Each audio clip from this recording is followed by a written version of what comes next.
എടാ നാളത്തെ നമ്മുടെ കെമിസ്ട്രി എക്സാമിൽ കാണാൻ പോകുന്ന ഒരു ചോദ്യം പിടിച്ചോ. എന്താണ് ക്വസ്റ്റ്യൻ?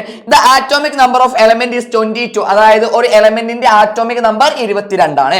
ഒന്നാമത്തെ ക്വസ്റ്റ്യൻ പിടിച്ചോ. Write the subshell electron configuration. Subshell electron വിന്യാസം എഴുതുക. എന്നാൽ പിടിച്ചോ 22 ആണെങ്കിൽ നമ്മൾ എങ്ങനെ എഴുതുക?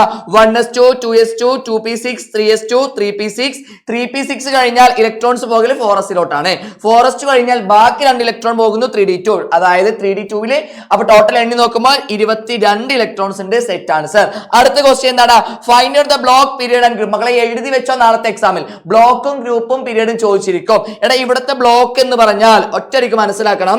എടാ അവസാനത്തെ ഇലക്ട്രോൺ വന്നു ചേരുന്നത് ഏത് സബ്ഷെല്ലിലാണോ അവനായിരിക്കും ബ്ലോക്ക്. അപ്പൊ എസ് അല്ല ഡി ബ്ലോക്ക് ആണ് സർ. അങ്ങനെയാണെങ്കിൽ പീരിയഡ് എന്താണ്? പീരിയഡ് ചോദിച്ചു കഴിഞ്ഞാൽ ഈ മുന്നിൽ എഴുതുന്ന നമ്പർ ഒന്നിങ്ങനെ ജസ്റ്റ് നോക്കുക. ഈ മുന്നിൽ എഴുതുന്ന നമ്പർ അഥവാ ഏറ്റവും വലിയ ഷെൽ നമ്പർ ഏതാണോ അതായിരിക്കും പീരിയഡ്. സോ ഇവിടെ 3 ഉണ്ട് 4 ഉണ്ട്. അപ്പൊ ഏറ്റവും വലിയ നമ്പർ ഏതാണ്? 4 ആണ് സർ. അപ്പൊ പീരിയഡ് ഈക്വൽ ടു 4 ആണ്.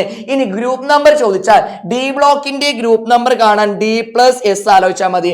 അഥവാ ഡിയിലെ ഇലക്ട്രോണുകളുടെ എണ്ണവും എസിലെ ഇലക്ട്രോണുകളുടെ എണ്ണവും പിടിച്ചാണ്ട് കൂട്ടിക്കഴിഞ്ഞാൽ ഉത്തരം കിട്ടും. അപ്പൊ ഗ്രൂപ്പ് നമ്പർ 4 ആണ്. സെറ്റ് അല്ലേ?